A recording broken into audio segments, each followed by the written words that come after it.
Hello, hello, hello. Good evening and welcome to the show. It's Lady Wu in here with you on a Sunday night. It's like the third Sunday, I think, right? Maybe. Third Sunday it is. Welcome to the show. Happy Sunday again to you. Have my guys in the building with me. Excited about tonight's show. Gentlemen, introduce yourselves, please. What's going on? It's your boy Eddie in the building. Hey, it's your boy Pastor J, affectionately known as JHatt. Yeah. So two of my great guys are in the building. So you'll be hearing different voices, but some of them will be the same. If that makes any sense to you. If it doesn't, keep listening. You shall find out. They're familiar voices, but you will hear different voices. Okay. I don't just keep listening. Keep listening. Stay tuned in. Hello, Victor Edwards, our first guest of the night, to tune in and let us know that you're rocking with us. Be sure to share the video. Let all of your friends know that we're having a great conversation tonight on V94.9 WATV. I came straight in the city to do this. So y'all better come in here. You came straight off the pulpit. Straight out of the pool. Where you came straight from? Straight out of mug shots. Straight out of mug shots. Mediocre experience. It is every time. Like, I don't like that. I don't think I'm done. All right. So I cook a better burger than this. Look, been a great week for a lot of us. Hello, LaShonda. Didn't even have to check in with you and remind you. You knew where to be. So I'll be looking for you. Better have to pop in a minute. All of our day ones and fan faves, all our people, come on in here. Share the video on a rainy Sunday. I'm sure you're not sitting out. So that means you're sitting in and you should have the app and the radio up loud. All right. What has your week been like? What y'all been into? Man, supercharged. Ainsley week. I was in Revival Wednesday. Had another engagement on Sunday. And had a parent meeting, so I'm gonna be the parent coordinator at the school, and okay. I'm excited about being the liaison between the parents and the administration and teachers. So yeah, that's what's up. Supercharged week. Oh, awesome, great responsibility there. We need that. Okay. For me, a week of organization. This is that first week of school where they trying to figure out what the contracts is gonna look like, reorganizing. So I'm collaborating with some schools to see about continuing doing some mentoring programs and some counseling in the school systems. Awesome. Great guys here, I tell you the truth. As for me, awesome week. I needed y'all know I have to go somewhere once a month. I just have to. Eddie, you don't have to go nowhere once a month. Here wrong with you. I go places in my mind. Baby, right? That ain't far enough. I can be where I want to be, wherever I'm at. That's why I have to go, because I need to just get out of that. So because of the work we do, and then just because that's my I love that. Feel like I'm an alien. I have to go. So once a month I have to go. And I can't say that I'm not in work mode, but I'm always in work mode. But to get away and to come back and bring new things back, that just excites me every time. So I have to go somewhere at least once a month. That's why I work so hard, so I can go and enjoy myself. So I went to Washington, D.C. for the Congressional Black Caucus. And we'll get more into what that is and what the topics were. And we'll tie all of that into the conversation that we're having tonight about the current political environment, I guess, the current political obligation that we have, everything that's happening before us when it comes to politics. We got to talk about it. And that's what I was around all weekend. And I ain't gonna lie, they were very very meaningful conversations. I will say this before we get into the meat of it. Having to go 10 hours away to talk to people that live in your own city is crazy as hell to me. I will say that. Like, I've been emailing you and texting you, and you've been acting like you wasn't getting them in Birmingham. But you get your tail to DC, and then I don't speak to you, and then you like, hey, Lady Wu, hey. Who you? Lady Wu who? Lady Wu who? The one from Birmingham that's been, oh, okay, hey, how you doing? Good to see you. You got a theory behind that? Oh, baby. Like, we here to keep up face, so we need to be seen talking to people, especially from our city. I'm gonna go and take a picture with you too. That's what it is. Photo op. I'm gonna go and take that picture too. Selfie. I'm gonna show take that picture. I'm going to post a nice caption with it when I post. Yeah, stop playing with me. I'm don't do that. I'm the same in Birmingham as now that's me. I'm the same in Birmingham as I am in Lynette. I met somebody from Lynette, Oh, child. really? I I said, was about to say, why you bring a Lynette? because when they said it, I was like, how you get here?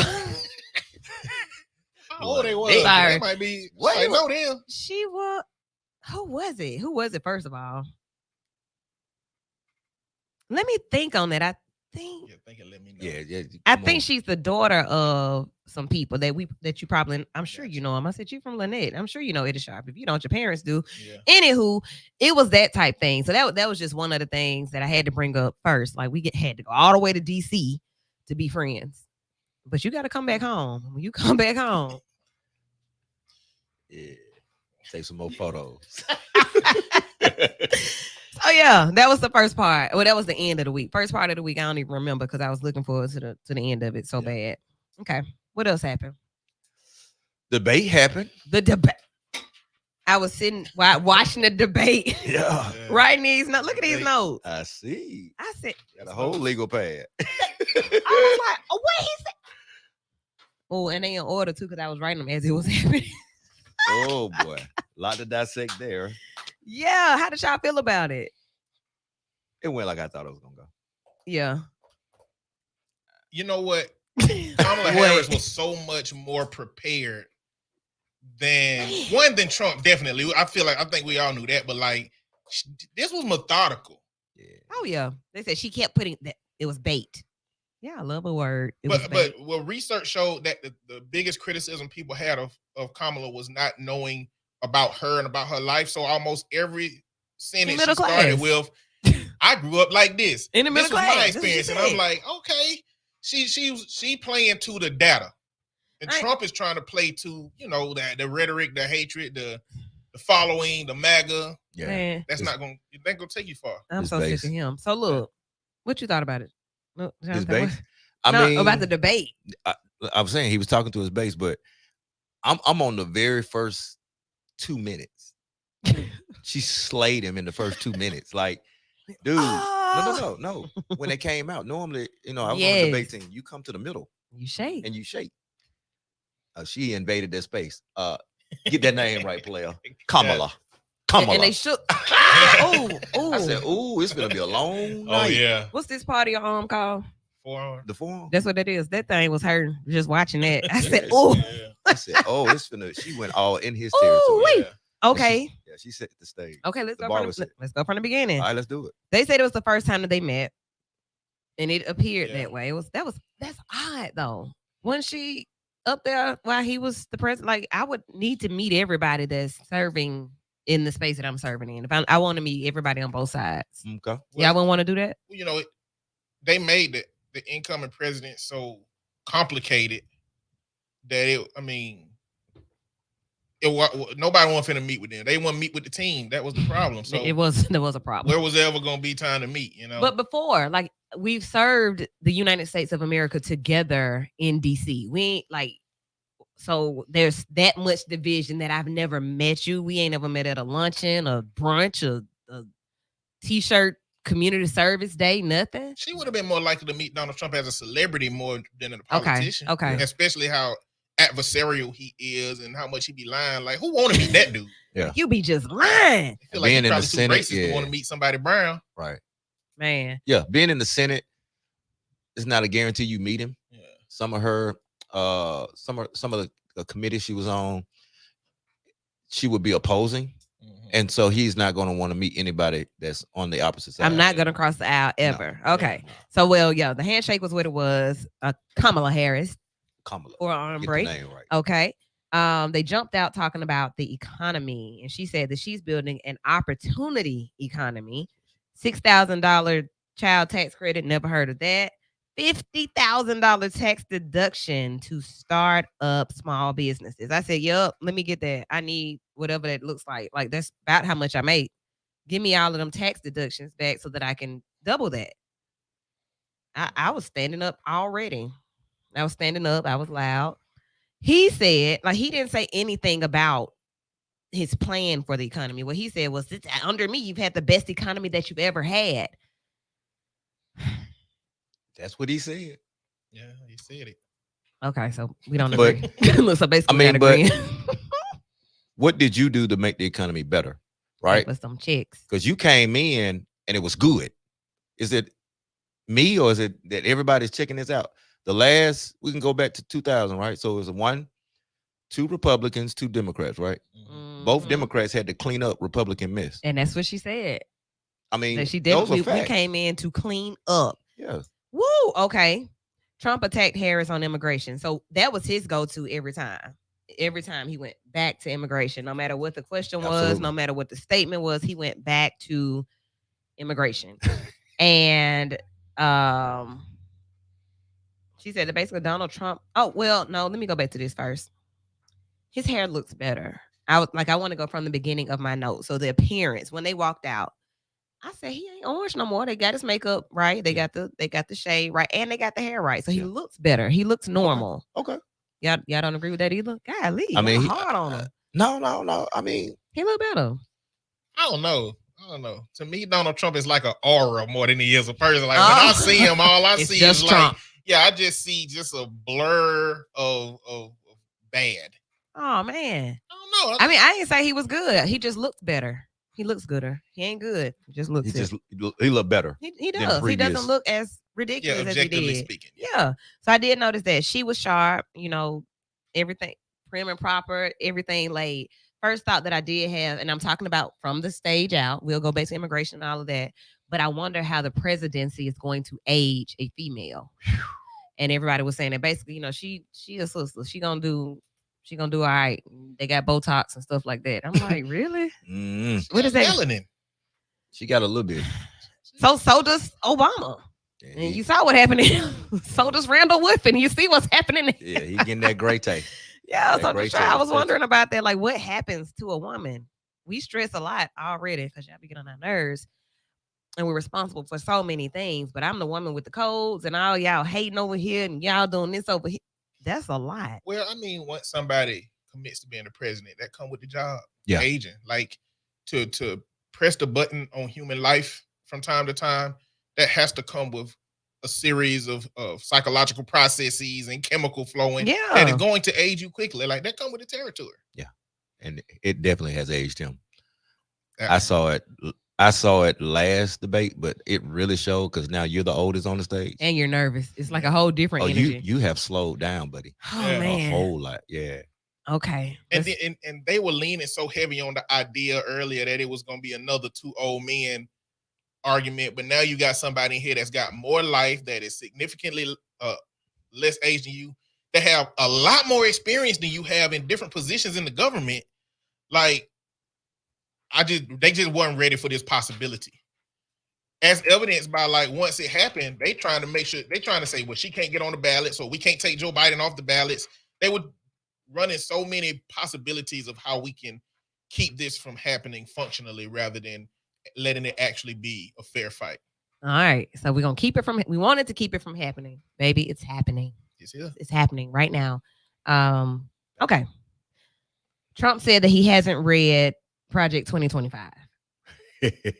I heard J.D. Vance say months ago in an interview before he was announced, I think it was before he was announced as the vice presidential candidate, that, President Trump has read through it, but it's not his. He's seen some things that, he understands, but this is nothing that he's presenting. He said that. I wish I remembered where he said. I'm sure I could fact check it. But he said that. And then Trump gets on the stage and say, I hadn't read it. I believe him. I believe it too. So why J.D. Vance lying on you? Why did at first they needed to say that they knew what was in it. Well, I 100% believe him because one of the rhetorics and dialogues coming out about him now is he can't read. Damn, I knew you were gonna say that. I'm like, can he read? And so now he's on. But okay, so does that not make you? When I don't know something about a thing, I don't know how to just carry on conversation about it. I can't do that. It's not in me to do that. If I don't know, I don't know, and I'm not gonna be talking about it. But we let him run the United States as the president, so he has to know something. He knew numbers. He knows something, y'all. He a one-trick pony. Like, he know what he know. He keep leaning into what he know. And when he adds stuff, it's stuff he's heard. Not stuff he's researched, not stuff that's supported by data. So he just always talk about himself, his wealth, and he repeat the same points over and over again. You ain't gotta really read that much to live that kind of life. This is so scary. But this the same question I used to ask. Well, you hear about senior football players that can't read and wonder how they got here, and it's like it's because a lot of people around him have enabled him to be able to not educate himself in a way that makes sense. And you can play football. You're rich and you talk a lot. So we're gonna just do that. We'll tell you what to say. Okay, I guess it's far more scary for it to be the president who is going to be of the whole United States of America in these meeting rooms. But he's already done it. Let's see. I think the first 20 minutes, 15 minutes were even. Even well with what? No. Hear me out. The first 15 minutes. He actually stayed on script. He came unglued at about 18, 20 minutes. No, literally. Like he can't take anymore. I mean, he came in like, I've been here before, she hasn't. And he, to me, as a debate, we were even killed. Okay. But when he went left, he never came back. Like, bro, what are you doing? Come on back. No. He never came back. I'm not comfortable there. I'm going to where I'm comfortable. And that's what he did. Yeah. And that's what happened. She baited him. Yeah. Twice early on. Yeah, it was. Okay. Yeah, she. So let's talk about the pandemic. Like she said, they came in cleaning up. Like we had to clean up all your messes. First of all, you don't believe in science. You discredited Fauci. And that was ridiculous. You're a disgrace. I ain't got to that yet, but that's how I feel. She said that, and he said that he wants more credit for the way that they handled the pandemic. We did a good job. That's what he said. I want more credit for that. Y'all some haters. Is what he said. said. Y'all got some check from me. But you didn't believe in science. So many people died. We had so many issues because of having to convince them that it was real. And instead of dealing with the pandemic, they were dealing with more racial. They were making it racial. They were hating, this is about China now. Like, it's a China disease. Like, what? Okay. Wuhan flu. Kung flu. Like, bro, you don't get any more credit for that. He called her a Marxist. He did. He said her dad was a Marxist. A mark. He has no idea what that means. So I was gonna say, you guys, and I want to talk to the instructor here, the teacher here. What is a Marxist? It's from the it's a economist, and it goes back to the theories of economy. So Karl Marx. Mm-hmm. All right, that go way back to your 12th grade year. That's okay, but anyway, I was with Trump in that class. It's a far left style of economy. Okay. It's not conservative or moderate, and so a lot of people like to tie the Marxists to the communists. Mm-hmm. That's how far left that philosophy is. But that's her dad, and whom she hadn't had a real, she didn't live with him from 12 up. So I don't know how much of an influence of economy she has from her dad. And also, Marxism is also like an economic philosophy. It is. Yeah. It is not like something you just like. People can participate in capitalism and have criticisms of it from like Marxist teachings, but being a Marxist is not really a thing more than it being a part of your belief system and ideology about like how that economic system exists. He's very direct about calling people or like titling people by things that they may have any type of interest or connection to. She's a Marxist. Yeah. He said it. And she looked like I was wanting to cuss so bad for her. Like, I think she did cuss. She tried. She did. I think she did. I don't care what nobody said. She cussed. She cussed for us. That little pause. Yeah, dog. That everybody knew it. That we know like what that this? was. Because all of us were saying it at home. Like this former president. Like, oh, that was a moment. Mudasaka. Like, we trying to come up with all the things to say so we won't get. I'm just saying this so I won't get fined. But I want to call you so many things right now. And I saw it again. When she laughed at him, starting to talk about no. I don't want to go there yet. Nope. Let me go back to my notes. We're gonna go in order. I get excited. Like I'm about to throw my shoes at the TV. So at this point, after the Marxist statement, he talked about walls a little bit and said, "Oh, you think she's out of it? Oh, he's really, really out of it." Just that statement alone, she laughed at him on that. So I'm like, to be laughed at. Okay. They could never get student loans. So they'll never get abortion. How do you tie student loans and votes on student loans to abortion and bringing back Roe versus Wade? And then we started talking about IVF, and that came from a personal place for her. And I'm trying to figure out, because I know that, and this is a very, I'm going to say it's vague, but it's one of those conversations that as a woman I've had with many other women. And I'm not having this conversation with women in our generation or our color, not a lot. Having this conversation with white women and with wealthy people.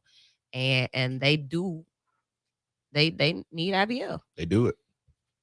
Michelle Obama's done it. Michelle Obama did it. And that's just to bring some perspective to it. But like around here, we don't know a lot of people that are our peers that are having these issues. So if you know where I'm going with that, when you talk about who's paying for things, who's pushing rhetoric, whose causes need to be up front, don't it kind of sound like it's those people? And those are the people that he's talking against, and the policies that he's talking against, and the things that she's speaking to directly. Did y'all notice that? Yeah. And the problem is when the insurances don't cover it, who can afford it? You talk about $13,000, that's why we don't need it. We ain't doing that. Yeah, it's $18,000. So I don't know many people walking around with $18,000 to try. Yeah, right.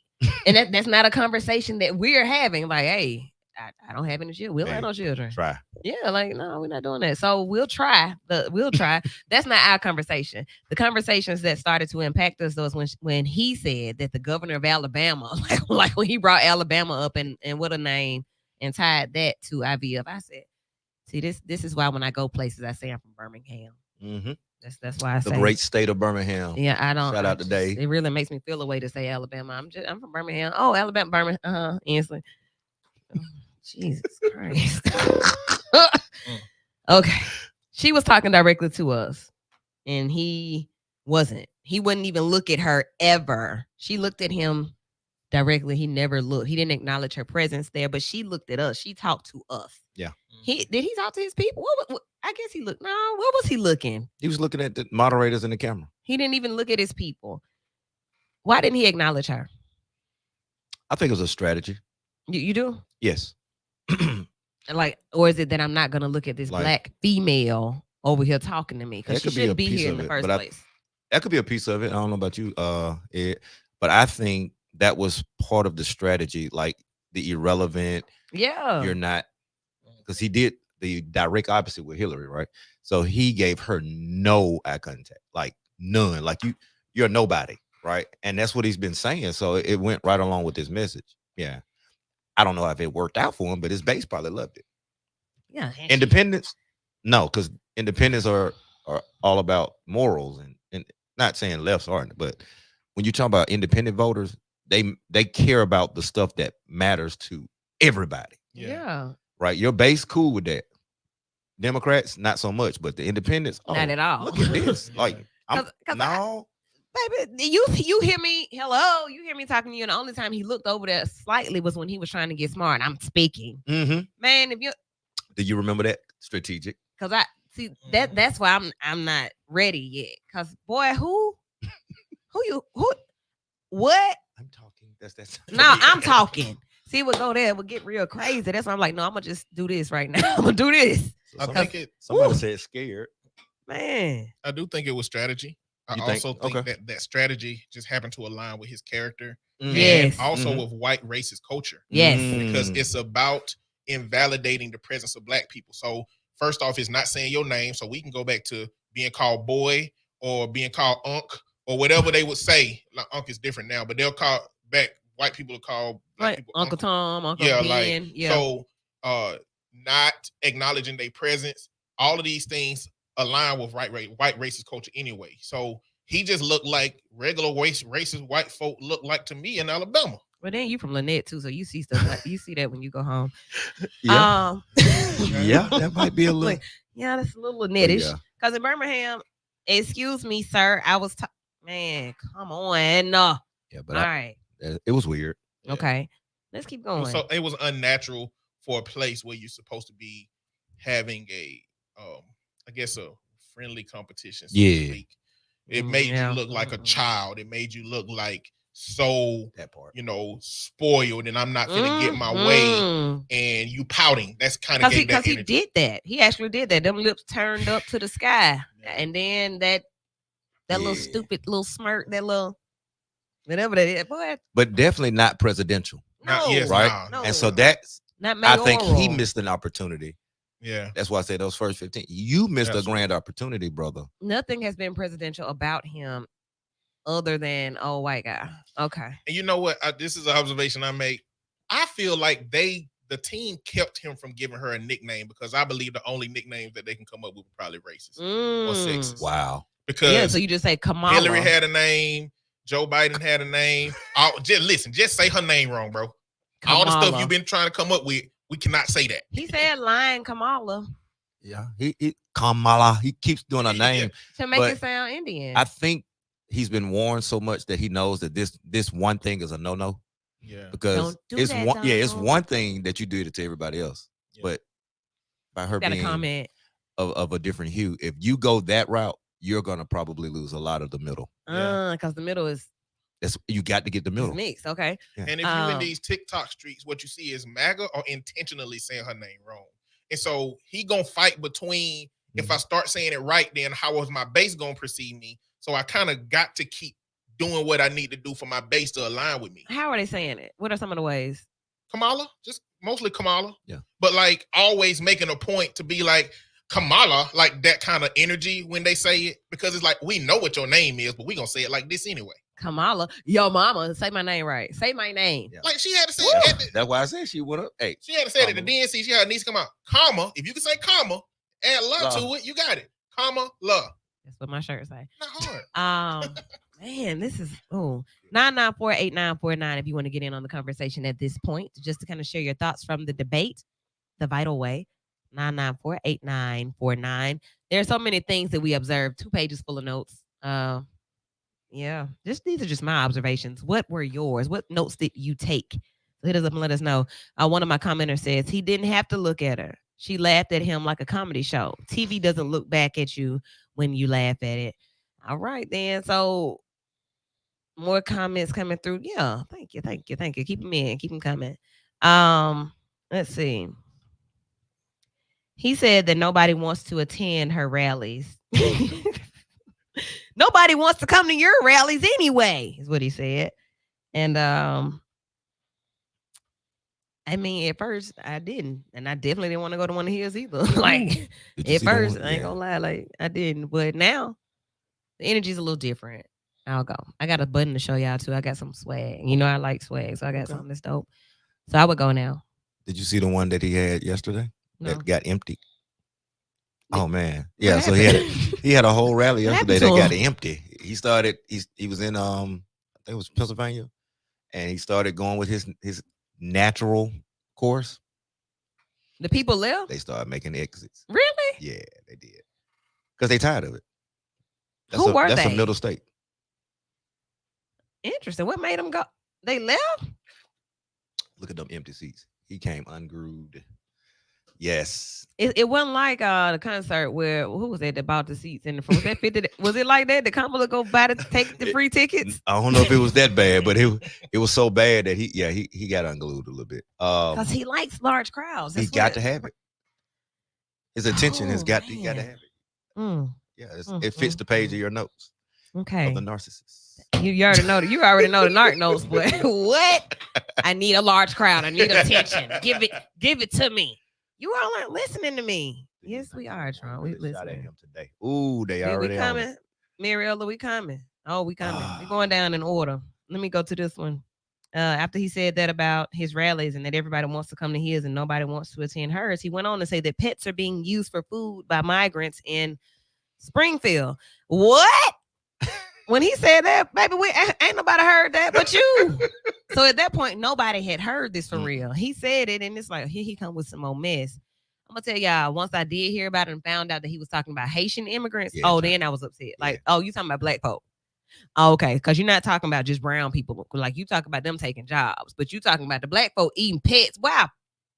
Well, see, that's... Well, it came out before the debate where J.D. Vance came out with this because a woman had posted that a neighbor's cat came up missing, and there's some Haitian neighbors, and she came out and apologized for that and said that she misunderstood the conversation that she had with her neighbors, but it spiraled into what it spiraled to.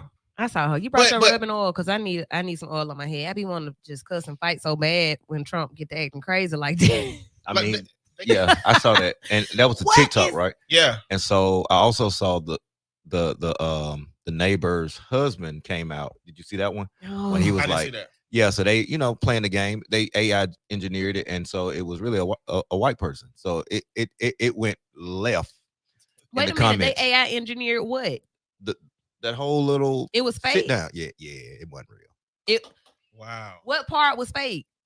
The whole The thing. baby talking, yeah, the lady talking. I think it was a lady. Maybe I didn't see the same thing. So I saw some DC news. I took that's Okay. why you guys are having your talk, because I wasn't here for any of this. I was watching some national news up there. I don't need all that. I'm speaking to my base right now. I was up there watching some national news, and a lady came up, and now this lady, did she have on glasses? Like middle, well, you don't be on that middle age. I don't no know. glasses on that lady. Okay, well, this was somebody different, and she said that she did not mean for her statements to turn into to cause such an uproar. They're a close knit community. They love each other. They've never had any issues. But there are immigrants or the migrants who are in the area that have always been there, but they are having some other issues now. Now, this person said that I did see that it was a more normal conversation about what's happening. Like if we had a lot of people to move into a certain area and things started changing, because I'm not being racist right here. But I rode around in Birmingham and saw some chickens and goats in yards. Oh, they're here. And we ain't saying that. We ain't really tripping. I don't think. Because it ain't an issue. Okay. And even, okay. let's just say that was a real thing. Now, can I talk real? Can we be real? Please. We've been saying it a long time about certain places that we get our food from. Ooh. Ooh. And it ain't Haitian. And it ain't Haitian. So let's just say that occurrence happened. It ain't a problem. You know what I'm saying? You making it a problem. It's not a problem. Like it's a problem, but city it's not manager a problem. the city manager would know. The community would have. Yeah, come on. And like they keep utilizing these tactics because they were doing it like 2-3 weeks ago with Aurora, Colorado, talking about these immigrants that took over this apartment complex, and they out here shooting up the apartment complex, breaking into houses, stealing the rent from the landlords. They doing that. This was just the next thing. It turned out to be not true. When you go to the city and say what's happening, it's not true, but it's rhetoric that Republicans. It's the same thing with this. So just lies everywhere. Yeah, but that rhetoric about Haitians eating cats and dogs when Haitians began migrating to the country was a tactic to make them seem dehuman. Make them seem, because you know how we engage with cats and dogs in our society. If you can convince somebody that a migrant group is harming these people, then they're going to get a lot of hatred. They're going to be treated a certain type of way. Like imagine what it looks like now for somebody in a city with Haitian migrants to be walking their pets in a park and see people that are brown skinned that they perceive to be Haitian. It's going to create hate. There's going to be some crossing the street. Like these things are made to dehumanize groups of people. Yeah, it's engineered. Because and that goes into the immigrant conversation. You can dehumanize all the immigrants. Then when they get ready to pass legislation about sending all the immigrants to who knows where, then the people are going to be ready to pass those amendments in the city. I can hear it just based on you saying. I can hear them saying, "Kamala, take your people home." I can hear that because they petty. Oh man, 994-8949. Most of all, they're black. These are people. These are black people. So I posted it. I said, now that I found out who he was talking, like once I really found out about the story, I went and posted that, and then I had somebody black to reply to me and say, no, he was talking about all migrants. I said, no, he was talking about black Haitian migrants. I know what I heard. I know what I saw. And you black, and normally you're always saying something about blackness. Don't make it. No, it is. It's what he said. It's what he said. That's what he meant. Now let's keep it moving. Harris ran down his criminal record. That was great. But them lips at that point went over his forehead. that was the bait. He said, I can't take anymore. Like, man, you've been touching on women. You've been lying to businesses. You've been going against people, making false claims against people that's in the park and they going to prison. You took out a whole page ad and you don't want black folks staying in your property. And what else you did? You didn't hid documents. And he said, well, they did that. They did this to me. They caused this to happen. So you didn't do none of this. Basically, the Democrats did. They made these things up. That's what he said. Yeah. Then That's he what he said that Nancy Pelosi did January the 6th. That's what he said. So you didn't do nothing but get the Ever. economy right, handle the pandemic right. Everything you did was good. Okay, 994 He couldn't 8949. even answer the question. They asked him point blank, period. You couldn't even answer, like, do you have any regrets about January 6th? Well, Nancy no. Pelosi did it. What are you answering? Nancy Pelosi called a National Guard. I was like, I told her to do tell. you even know your job description, I bro? told her to tell them that this was gonna happen. No, ma'am. No, sir. That's your job, sir. No, your job was to not incite it and Yeah. to stir it up. But then because you did, now you're saying, well, yeah, no, you're not saying that you did it. You're saying that you knew, which is because you did it. And when you knew, you told them that they needed to get some protection because my folk about to go ham. Mhm. That's what you said. Which means you knew. That's which means that you concocted it. Oh, I mean, but as a leader, right? Leaders take, even if I didn't do it, I'm taking it, right? You go down with the ship, right? You don't pass the buck. That's not presidential. Listen, we can zoom down to the low levels on TikTok because I be in these TikTok streets. and I don't. Even a creator that stitches or talks about another creator and they followers go and start harassing them, they Like have to come out and say, trolling. hey, whether it was intentional or unintentional, I don't want y'all to be doing this. I don't need y'all to be doing this. Yeah. Good. Even on that level. So zoom that up to like presidential figures. Okay. You know, So that same responsibility and accountability for your base. Yeah. And you know what? There are pockets where their influence is going to impact somebody, like the dude who went to Nancy Pelosi's house and hit her husband in the head with a hammer. You know, where it's like maybe it's corrected directly, but January 6th was a direct stream of Donald Trump starting a dialogue that pulled off into everything that came. Yeah. You directly correlate that with that moment and with what his dialogue and Reddit and his tweets were. I've been building this moment. Basically, like I've been building this up. If I don't get, just like when this one comes around, he's building it up. I don't know what that's gonna look like, but building it up.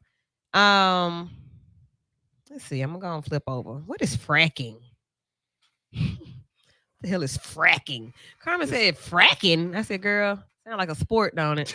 What? I think fracking is digging into the earth for oil, but I think it's at like certain spots that are vulnerable to the earth, like somewhere in certain parts of the water. Basically, exploring places where we don't know that much about the ecological expression of the area. Going out here doing something. Because, you know, a lot of times, you know, what is it? The Hillbilly Show, where it's like you shot the ground by accident and then oil popped up. It's like there's a lot of places where oil naturally shows up, and so it's like people acquire land in areas where it's like we want to be able to dig over here because we try and get rich for it. No, you can't do that. So you said you know they went against everything that Sister Harris has said in the past that either she was against or maybe like how we're asking and talking about it now. I don't know everything that I need to know about it. Just because I'm a lawmaker, just because I'm a representative, doesn't mean that I know everything. So if something sounds a way when I first get in and I don't understand it, you know what? Like I said earlier, I'm probably going to stay away from it, not totally disagree with it, but I'm not going to engage. When I find out more, I'll take a stand, and I can take a solid stance. So she said that her values have not changed. My values haven't changed, even if my stance has. I still believe and feel how I feel about things, but once I have a clearer understanding of what they are, now I can say, yeah, no, I don't mess with that. I like that. No, I ain't too fond of that. I love that. And I can change. Y'all change every day. Why can't I? And it's realistic to have a perspective as a senator, then a perspective as a vice president, and then a perspective as a president. So I think that's a realistic, actually, how the human brain develops and gains knowledge, because she don't have access to all the information that she would have in any of these positions. Right. And that's good. And under the vice president, she could very much disagree with a lot of the stuff that Joe Biden is participating in. That part. And not be able to actually express what her real desires is because she have to go along with the president. And they can't seem ununited and disjointed. So everybody else can't seem to understand that. Well, tell us about, you being different from Joe Biden. And her response every time has been, well, I'm not Joe Biden. Yeah. I think she's missing an opportunity here. Okay. Because American people are very, very forgiving. And so if you just say, hey, 3 days. this didn't work, right? Hey, yes, I'm a part of this administration. That I'm on the team. So I'm riding with the team player call this play caller, right? Yeah. But if I'm the president, we're gonna do it this way, right? Because everybody know you don't have any power. She could own the changes a little bit better and communicate that a little bit better instead of like avoiding it. Because again, we're very forgiving. Hey, I got new information. I changed my mind. That's real easy. Yeah, no disrespect to my predecessor. That was to my leader. 2019. Which she Yeah. did say that was 2019. This is 2024. I changed my mind. And that's not you're changing on the policy, you're changing on the position. Yeah. You can still have the same viewpoint on whatever it is at foundational level, but as you get more, like you said, if you get more intel, yeah, you're gonna change with the intel you have. And so I think she's missing an opportunity here to capture the younger people because younger people want you to be real and genuine and authentic. Not saying that I'm noticing we don't, that too. but they really live in that lane. Like if they feel it, they're not feeling you. And I think she's missing this opportunity to capture the young people with just owning it. Okay. I think that there's a very particular reason that they're avoiding that. This is just my theory. I think what's going on in Israel and Palestine, I don't think that she has the room to start separating her perspective from Joe Biden's, because as soon as she do that a little bit, they're going to go right to that big issue of, okay, well, what's the difference in this particular issue? Because we need to know what that is. And there's a lot of people that do need to know what that is. That's a great point. I don't know how she's going to navigate that, but I do know that if she start identifying places that are going to be perceived as criticizing the administration she's a part of, it's going to discredit her in one way with one group of people, even though it is going to give her credit with another group of people. Yes, and no. As a solution-focused president, that, I'm thinking I'm solution-focused. She needs a therapist on the team. A solution-focused president. I'm going to tackle all of the issues that are plaguing all of my people. However, we can't do that effectively at one time. We're going to have to go with what's present, what's big, what's happening right now. If it's people dying, we got to deal with that first. We got to deal with our relationship with that. Say that. Put a pin in it. What's another issue? Like a major issue that we had? That's one. Immigration and the border. Like, is the issue with immigration and the border as big as everybody on the other side is making it? The southern border is an issue. So we do feel that it's an issue. Is it big enough of an issue to put a wall, to continue building a wall, and to make it be a top priority? Okay, so let me ask you this. We're talking about the border, right? Okay. We're talking about immigration, right? It's only one border that we're talking about. The southern one. Because there's a northern border too, right? And so who's coming in now? Nobody. Yeah. So exactly. Oh. So what comes in through the southern border? Drugs. Okay. Now I don't know if y'all old enough to remember, but drugs and our government, I think it's pretty much in the economy. Yeah. Right. And we'll go get you so we can get drugs. Wasn't that the Reagan? Okay. Yeah. Reagan's in the bushes. So, I think Biden's delay on the executive order really kills all of that, but he delayed. And I don't know if he delayed to get closer to this campaign time, but had he done that early on, Trump doesn't have anything to stand on. But he didn't. Okay, so circle back to the point of in my administration. Bingo. Right? Yeah, so you just say that. Because that's the whole tag. You were the border czar, which is, she was tasked with that, right? Some of that. So what I'm gonna do? But she can only do what he allows. Put some sandbags down there. And like, what you want me to do? Okay, so if I'm the vice president and not the president of the United States of America, I am the right hand to. That's the first thing. Identify the roles. Like you said, Trump don't even know what his role is. Okay, we'll okay. Now, I'll tell you this. Just that Biden and Trump, when you look at the deportations, Biden is on tap to catch or at least match Trump with sending them back. Okay. So that's, you see what I'm saying? Like, it ain't like you. I mean, it is a problem to solve. It's not like one president is going to have absolutely no hand in deportations and legislation that's going to have implications on their community. But another piece of it is, do you actually want a solution for the border, or do you want credit for something being done? Because when a border plan actually came up, Trump convinced the Republicans to kill that bill because he didn't want to give Joe Biden a win. Bingo. So why aren't we looking at that as he don't really want a solution to the problem? Like not him. And we have to also say that the company you keep as the Republicans who went along with his rhetoric of it, which they were on task to actually pass that bill until Trump came out and said no.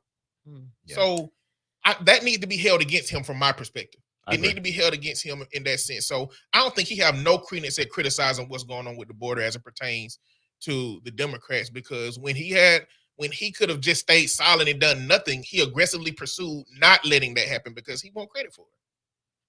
Okay. That was good. Give me credit. I need somebody to rep for me Give my attention. Yeah, like I Narc need notes. that. I need I need credit. I need to be the one that you all see as the one that made the decision by myself. Like who he didn't. Well, of course he can't mention his VP now, but it's like he mentions nobody on his team. No, it's nobody else doing anything but him. And we want it to be that way. We want you and your people to go away. All right. Before we keep going, he let's see. Because we kind of just covered all of that peacefully and patriotically. Called the Border Patrol phenomenal. I just crossed the border in June, and to get over there was pretty easy. It was confusing, but it was pretty easy. To get back, it wasn't as hard as I thought it would be. I thought I was going to be over there trying to spend a night in a hut somewhere, but it wasn't like that.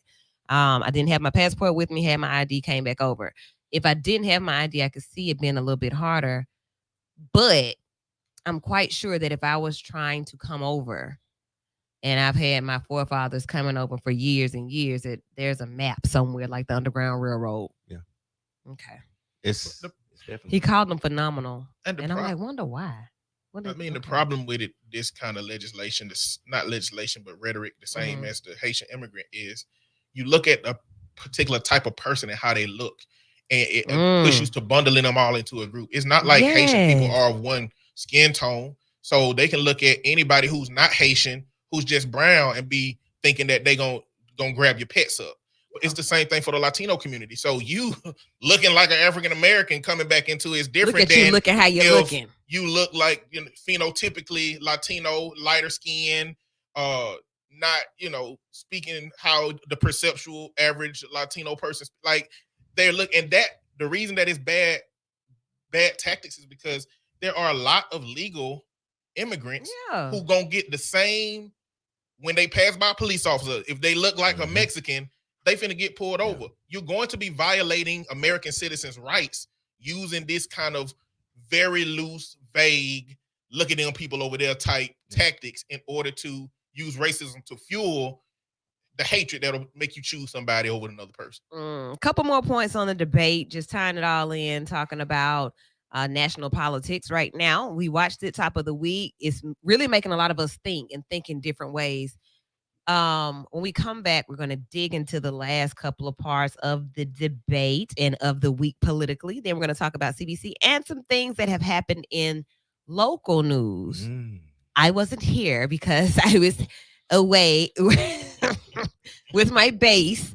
Anywho, what happened? I want y'all to hit us up and let us know what happened in your world, in your neighborhood, on your street. Something that we need to know about that nobody's talking about. Like everybody's having these bigger conversations.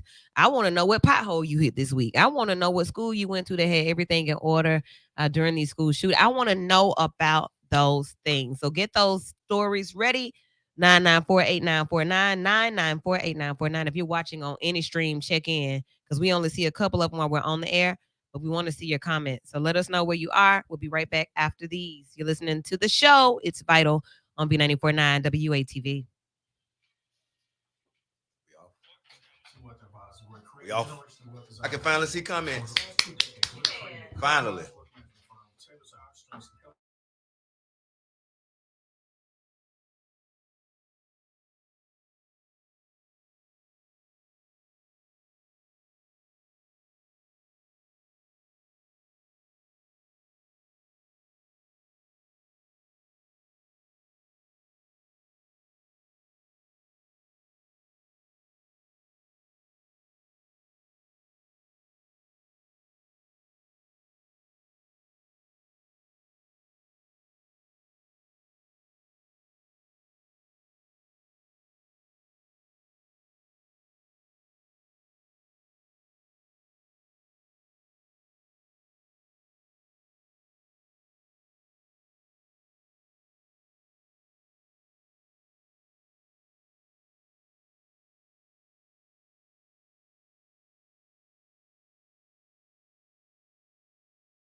hour. 994-8949 is the number if you want to get in. This hour was something about the debate that you saw, that you've heard, that moved you, that made you think differently. Anything, your thoughts are welcome here. So before we wrapped up, we were talking about the border, and I just took that personal note that he called the Border Patrol phenomenal. I said, now, I don't know what they did for him or what they've allowed over for him. I don't know what, but when people, especially a narc, when they talk like that and speak highly of somebody, anybody else, is because they've really shown out for them. They did something for them particularly, and they like them, or they need to kiss some butt to get something they want. So I'm just wondering what that's about. We'll see. He talking about Biden. I guess that's what I wrote. Hates her. He can't stand her. That's what he said. He was talking about Biden? Yeah, that's what he said. Because that's what I wrote. I'm like, now that's crazy as hell. What? Why you say that? That's what he said. He hates her? Yeah. And he can't stand her. Then he said she hates Israel.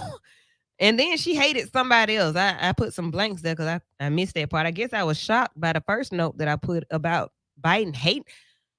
Why he say that? Because he's trying to paint her as far radical. Yeah. I mean, and it goes along with the they I was running against Biden and now I'm running against somebody else. He keeps harping on the fact that he doesn't like it. Anytime he repeats into that repetition, he doesn't like it. And so the mere fact that Biden exit and she enters in, he doesn't like it because he didn't have a chance to campaign against her the whole time. True. Right. And so he feels it disadvantaged. Yeah. So now I got to cause friction there. He hates her. That's what he said. We need evidence for stuff like that. No, not Trump. For it to be effective. Not Trump. He can say anything to his base. But like you said, he's trying to get the moderates. Yeah. Moderates ain't stupid enough to just be like, oh, Trump said it, so it must be true. You got to give evidence to them. That's so wild. The moderates will take the evidence if you got a little bit of it, but you can't just say stuff and just expect people to believe it because you wanted to. Okay. Just a couple of things I want to. What was that? The bottom of this chair. I said, baby, who knocking? Let me pop out. He admires dictators. And we kind of knew that, but to hear it just on repeat, and then the way that he basically owned it, like, yeah, we're good friends, and they trust me, and they're scared they're scared, and I'm like, what is he? So at that point, we know that you were a celebrity before. We know that you have billions and billions and millions of dollars, and so you can do and go and tease and play and trick wherever and however you want. So I think that those relationships are based on that. But when she said that he admires them, she said that it was another word she used too. Where did I write that? Because it was just, that just turned me up. He admires dictators. It was an F word. Yeah, that part. It was, but it wasn't the one y'all think about. It was an F word that he does to dictators. And I was like, I can't remember what she said, but I was like, dang, so he's really impressed with them because of the power. He's a narc and he likes that. What was it? I'm fetishizing. Basically the gist was she was saying that they like him because he's gullible and he'll do whatever they say so they can use him. Yeah. But it was a word, like, dang, I need a transcript. Because whenever she said, I stood up. Because it was about the dictators. I said, "Oh, you know what? From my perspective, he looked for the power. He admires the power that he see in dictators that probably would come from a father that he ain't never had. But he said that he was okay with his dad. Like, my dad didn't give me a silver spoon. Like, well, no, he said whatever he said because that came up too. How he got what he got, and my dad, he said what he said. Like it would. I mean. You know good and well that a client that coming down their first session say we good with our parents. Yeah. What happened when we dig a little bit deeper? Debunk. I hate him and he hated me and he told me I was what? He sent me to a school. I'm sure he did. Yeah. I see why now. He refuted because I think she gave a really high number. He lowballed it. And so from the vantage point of the money situation, you think about it, right? That did happen. That was one of the only things that he really refuted that she said directly. like he gave some substance to it. Mhm. So, in a real sense, think about it.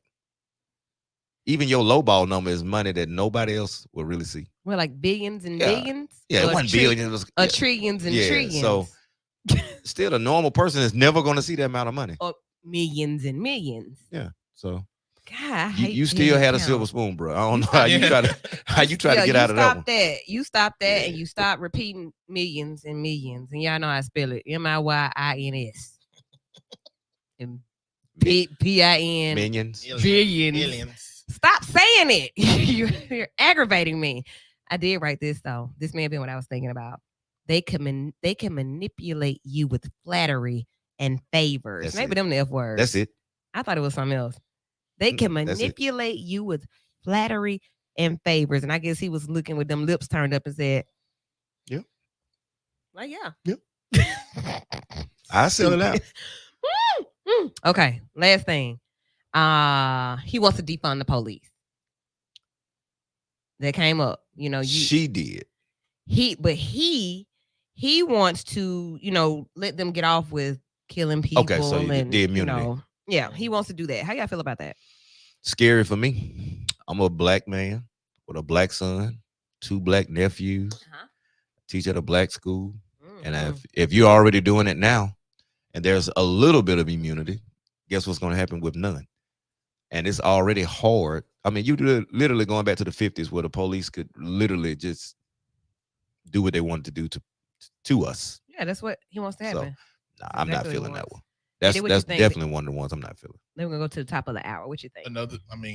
Similar thoughts, but I want to zoom into Trump's court appointments during his previous presidency because he assigned a lot of younger judges to lifetime appointments, and now we got Breonna Taylor's boyfriend being charged with her death again. We got Elijah McClain's officer who killed him getting off. This has something to do with those appointments. When we come back, we'll talk about those appointments right here on the show. V94.9 WATV. You're listening to Vital. Here we go. Good points. I hear you, man.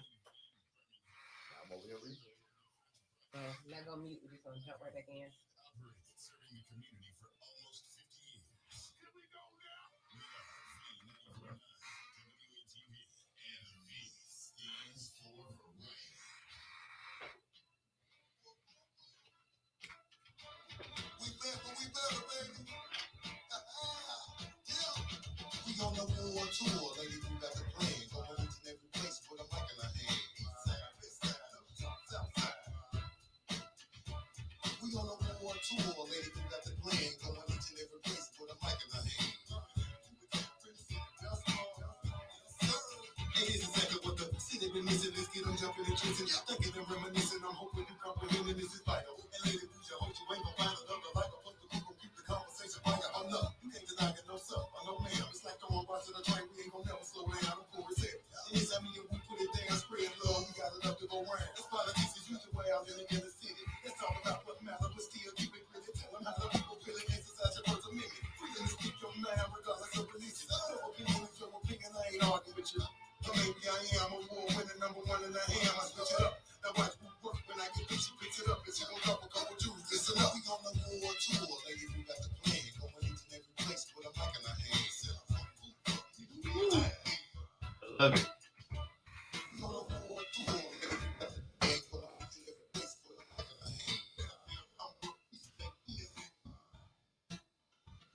Inslee, Mountain Brook, Vestavia. Where y'all like to move? Helena, McCullough, where they be going? Man, all that. We all over there. B94.9 WATV. It's the show. I am Lady Wu. Got my guys with me. Let them know who you are. It's your boy Eddie in the building. It's your boy JHatt. Your girl thirsty. Golly. Like old camel in here. Big weekend, great first hour. 994-8949 if you want to get in on the conversation. Just wrapping up about the debate, talking about what we witnessed and what we're living in, the day and times in which we live. Oh man, and we are grown enough to understand them. I remember a point in time where I didn't know what the hell was going on. I knew the president's names, I knew people's names, I knew them because my grandparents were very involved locally in politics and in the neighborhood. My granddaddy was a neighborhood. Well, he was the block watch captain. My grandma went to them. I was involved in Inslee Highlands. I was involved heavily in what they participated in. And since then, my parents have gotten involved like my grandparents did. My grandmother, my maternal grandmother is involved like that. My family has been involved. So I've always been involved. I always knew it was important. But oh, baby, now I know because I'm impacted directly. I get it now. And I'm hoping that those of you who also get it now are giving it to your children and those around you. I'm going to tell y'all on a daily basis, the people I'm around don't know what's going on. Yeah. They have no clue. Well, is that our fault? I don't know who fault it is, but it's scary. I think that's how the system is crafted. Okay. The less more people know, the better off for politicians. Facts. I see everybody. So I was in the airport today and I looked and everybody was in their phone. Facts. Like everybody. I was going down the elevator, escalator, whatever, going down to the sub. Everybody was in their phone. And I'm like, people fall, you get robbed, you get mugged. But I'm like, if everything is in your phone, what are you looking at? Is the next thing. Like, are you looking at things that would inspire, encourage, teach? Or are you just looking at entertainment? And I guess it kind of goes to who's looking at what. So are the people that we need to be more inclined? Are they looking at what they really need to be looking at? Are they aware of? No. Okay. No. What are they watching? TikTok? TikTok. But Eddie said this stuff is on TikTok. TikTok, Instagram. They watching Instagram because TikTok going to inform you about something. If you, really, you curate your own front page. So if you only look at photo shoots on the front page of your TikTok, you only going to see photo shoots for real. So you get what you kind of like navigate and search. And what even when you talk about stuff around your device, that stuff go pop up. And that's what, like you said, it comes up on your homepage on TikTok. Okay, because all I do is post on TikTok. I don't really look like, I don't use it like that. Yeah, I got you, me either. Is if you on TikTok and you watch a creator's video twice, just say you let it run twice by accident because you put your phone down, you're gonna see that creator again in a few hours, if not a few days. The algorithm. Yeah, okay. Algorithm. And if you watch a whole bunch of bad men, bad women relationship videos, I guarantee you, if you start favoriting them and saving them, that's gonna pop up. But if you also favorite and save a bunch of kittens and puppy videos, that's what's gonna be on your front page. So what's on my front page is politics, is women men relationship, is therapy. That's what on my front page. But everybody's don't look like that. Okay, because I don't know what mine looks like because I don't know. It's gonna be a random grab bag of a whole bunch of stuff. Okay. Until you start spending more time on certain videos, putting a heart on some videos, clicking on the user name to see what other videos they got, to scroll to see if you like their content. It curates it based on that. So really, these different algorithms pigeonholes us into like very like echo chamber type narrow, information, right? It makes it so even with all of this information, people are still narrow-minded because they still are drawn and driven to what they like and what they, so mass messaging. That's so interesting. But they might also be hitting the dislike button when politics come up. They might be, I want to only see this. I don't want to see the rest of it because politics at this point has gotten messy to a degree that like people be needing to burn sage after they listen to the debate. Yeah, but the people that I'm talking about are not. That's not what they're watching. So they are watching fights. They're watching shootings. But that's what I'm saying. Are those people who, if they were to watch politics, they would get involved? Yeah. I don't know. That's what I'm saying. That's what I don't know. I don't even know if they understand. Or we missing a part. It's a whole what we missing. So let's say I do watch a video of politics, right?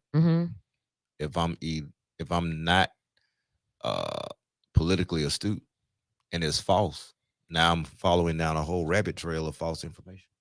Okay. Right. Yeah. And what we learned from 16 is everybody was in bubbles. And so what you saw about a certain candidate, whichever candidate, that's what you saw because you was trapped in the bubble. And you got to go out and get to the other bubble because Okay. there is a lot of misinformation on all of them. TikTok, Facebook, Instagram. So if I don't have the knowledge to go back and fact check, I'm gonna believe what I see because people, well, we know we don't read. Oh, So if we treat that as the truth, do we think it's better for them to not be involved, or do we think that they should still be involved, even if it may lead them down a path of misinformation? I think it's both ways. I think you want both. and so I just did They both. engage, I just did but both. we need to educate on fact checking. Okay, so check this out. Remember last show I said I was telling y'all about doing the voter registration, the ID cards. It was an in-house effort at the Dannon Project through my department, which is the Mental and Behavioral Health Department. It was not open. It wasn't like we're gonna do a voter registration drive and try to get 200 people. It wasn't that at all. What it was for me was we had been talking about advocacy. That was what we had been talking about from a mental health standpoint. And speaking up for yourself, standing up for what finding a cause. And I'm like, our lives are the causes. That's why you're in the program, because you need some advocacy, right? All right, so we're gonna do this voter registration drive. How many are registered to vote? Man, I ain't vote. My vote don't count anyway. And I'm like, why do you? So in 2024, y'all ain't even old enough to be saying that. That was some. See, I almost cussed again. I need to take a nap. And I'm sleepy. Get to cussing when I'm sleeping. That was some that y'all heard from somebody, and that you weren't even born when people should have been or could have been saying that. That we kind of grew up hearing that your vote don't count anyway. Why are y'all still saying that? First of all, a lot of grown people say it. And I wanted to punch all of them that said it. Like, for real. I was shaking some of them. Like, what are you saying? Where you get that from? So that was happening. But then a couple of them, I don't want my information out here like that. Boy, what information? What you got? I don't want. So that just whatever they've heard that's ignorant, they say it. I said, you got a social security number. They know that's your information. That's all you got. You don't have a house. You don't have cars. You don't have a job. What the hell else you got? So that I was getting upset about that. That's why I know I need a nap, because I don't even be bothered by stuff like that. But it's like the level of ignorance that, I see with young Black men. Generally, that's who I'm working with every day. I love my demographic. This is what I live for. But that right there, who told y'all that? Bring your mama in here. Where did you get that from? And you said it. But then I don't even know if it's that, because I don't know. Where y'all get that from? I talked to mama and the daughter. And they ain't voting either. I'm saying, hey, think about this. I want y'all to think about this. I need to get a paddle made. Here's an educational point for you. And I think I said this last week, but it is really true, even in relationships. What is it? People don't read. Okay. And the reading comprehension is so low, right? So even if you read it, something's missing. Listen, dude, it's an 8th grade level. And that's an improvement from 4th grade just a few years ago. Okay. And That's so what if it you're is. talking about the because you think you talking to somebody grown, bro, is reading on a whole 8th grade level. So it's illiteracy. And Yeah. because of the illiteracy, everything else is void. You can't do nothing. Okay. Comprehension, Gotcha. conflict resolution, Gotcha. critical thinking. Yes. No, they don't have it. You think they got it. And you sitting there like, and when you, I'm about to, I know Vert on here, but when you see that forehead smash in a little bit, Yeah. and you sitting there like, yeah. you think you talking to somebody at 40 and the thing just going, it's sinking in, and you like, it ain't there. I see it. That brain is not there, but I see it. I see it every day. And I'm gathering that. We do know that the frontal lobe fully develops at 25. So I'm giving you that much grace. My group, I'm giving you that much grace that you're not 25 yet. But golly, look. Look, like the IQ, the intellectual level is just sad. So if it's so many of them that we are around on a daily basis, multiply that times 50 million, billion, trillion. This is all over the world, and it ain't just Black folk. It's people. I'm scared. Who you think make up the majority of the base of the Republican Party?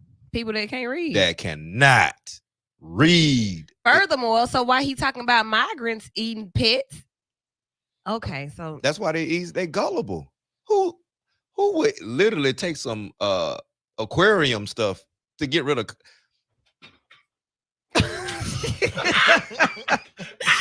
Not a cap full of bleach, because we've been doing that. in the tub, What? but you're not gonna drink it. Really? He said it. You Oh. believe it? Yeah, he's smart. Come on, man. He's smart. Mm. That's what they believe. So yeah, that's a big part of where I am. I'm just like, yo, we got a long. That's that No Child Left Behind, cuz. You know what? There's some of us that if we paid a base level of attention in school, we wouldn't need a sign on the radio that said "Don't use near bathtub." Some people need that sign because they didn't follow basic education and their uncles died because they done dropped the radio in the tub while they were plugged up. Some of us don't need that naturally because we paid enough attention. His base are the people that didn't pay enough attention. So they kind of need somebody to tell them, carve out the pathway, give them the template. Here you go, a filled out ballot, just do this. And Okay. they're going to do it. But he basic. Very. Really fine people. Really fine people. I'm just telling you, just some really fine. It'd be like, But I I said want. it 3 times. But I got it the first look, time. you say that, and I was thinking like I want to see if I can practice doing that just to see what type of mental exercise that takes because I only know of him to do that, and so I wanted to see what like what, Listen, it's one more person that say everything 3 times every time he say it. That is Dr. Umar Johnson. Oh, Eddie. Oh, you out there. Do you know when I interviewed Umar? Umar's the one I told you about this about Yeah. ADHD.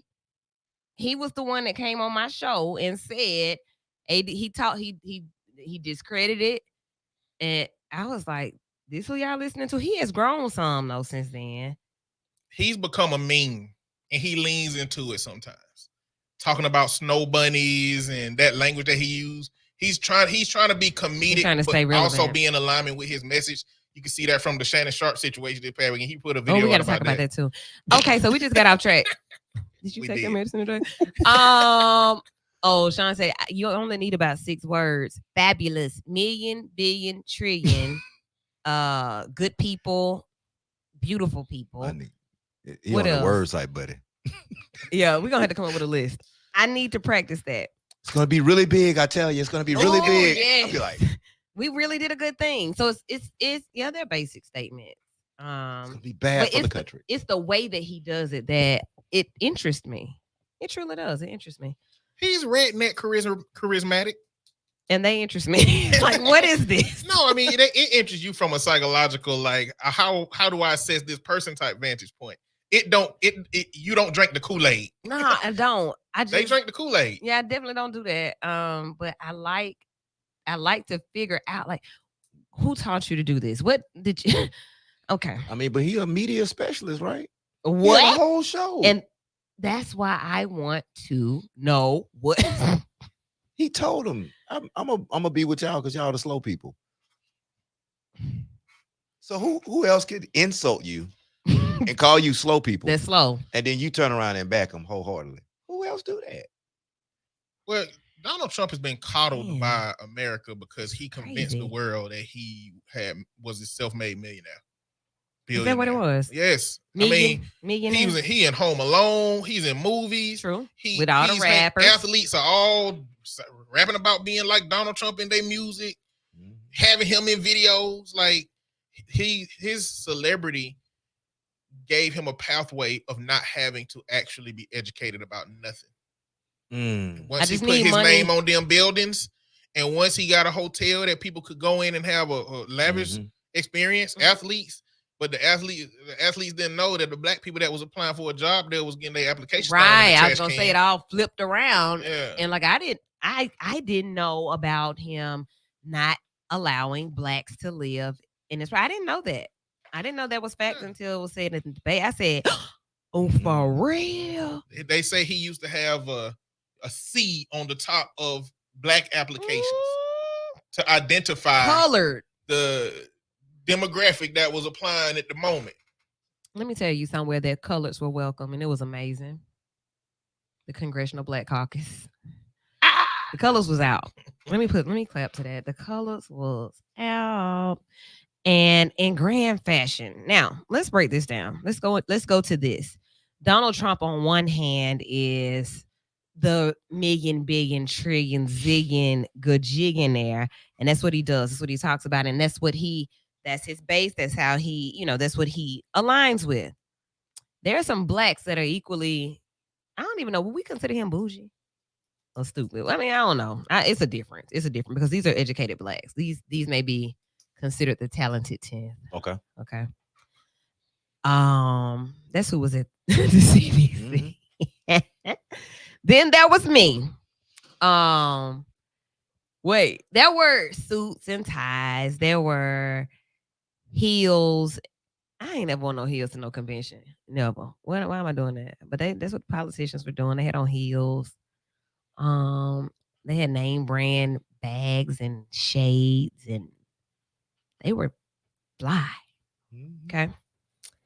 So I observed that from the beginning. I observed the language and the tone and the way that they pronounce things. And these are people from all over, these north, south, east, and west. And I was at first kind of like, this is some phony ish. I started that way. I was like, I'm gonna go do something else. I'm gonna go to the hood. Let me go over here to Ben's Chili Bowl, because what the hell is this? But then moved around a little bit, started talking to some young people and hearing them, and I started hearing them and what they were saying, and they're so progressive that they are only that. They don't really pay homage anymore. They ain't really concerned about those who were before them, who I started talking to later. I love those conversations. I really was inspired by them. Then we in the middle. Now, we gonna party. We gonna party. We gonna have some politics, and we gonna party some more. So that's the 3 generations that I witnessed. Okay. But then the overarching, I'm better than. That was the overarching theme for me. That's the thing you got. Yeah. And I'm wondering, we get a black or a woman of color. She's a woman of color. That is a part of a Greek organization. She went to an HBCU. She's an attorney. She's affluent, right? Definitely. What does that look like as it comes on down? Like, it's those are the generational divides, but the class is what happens within our race as we climb? Are we lifting as we climb? Are we looking down as we climb? And this all goes to what I first said about people in politics and those who have no clue about what's happening. They can't engage in conversation. They'll never get it. Do we leave them behind and get in our coupes and our drop tops and our black SUVs and pull off? Well, I mean, what happens? What do you all see? So let me give an educational lesson real short. The average congressman makes about 15 a month. A month. They're pushing 175. 15 million or billion? 15,000. He never says million, blah, blah, blah. thousand. Okay, so that's 1 term. That's 2 years for the House. So if you get 3 terms, what do it look like? And where do you live? I get 3 So you terms, get making 15. 175,000 is base. That's nice. And then I'm getting engagements and All that. signing All little that. stuff in the back room. All that. Well, just even the speaking engagement alone, but the salary alone, that most people together don't make that. Okay. Right? So where do you live? In the trap house. Way on the other side. Up at the top of the mountain. In the words of Juvie, on the other side. Okay. Right? So the longer you're there, the further you are removed from the people that you represent. Do you think it's because they always wanted to move in that direction, or do you think politics moves you that way? Politics. I think a bit of both. You can't be in the circle and live in another bubble. Because you got to have shaking hands, you got to have favors, you got to have compromises. So all of that's part of of what we call the political game, right? It is what it is. But if you're not in the circle, eventually you're not going to get voted on. Okay. So if I'm not elite, I don't eat. Hey, you got to be able to eat to stay in there. You know what? If I ain't fake, I ain't a favorite. And that's been a part of my internal dialogue. Let me write this down. That's a point. What I'm gonna call the fallacy of the third party vote in the way that our system exists. I hate it. Because they just become what we have. They become what we have. They don't be anything different than what the two systems are. Everything that makes the two-party system is solidified as what it is. If a third-party person come in, they're going to still be beholden to everything Congress has done. So they're still going to be trapped in doing the same things that the systems that you criticizing against and voting third party for.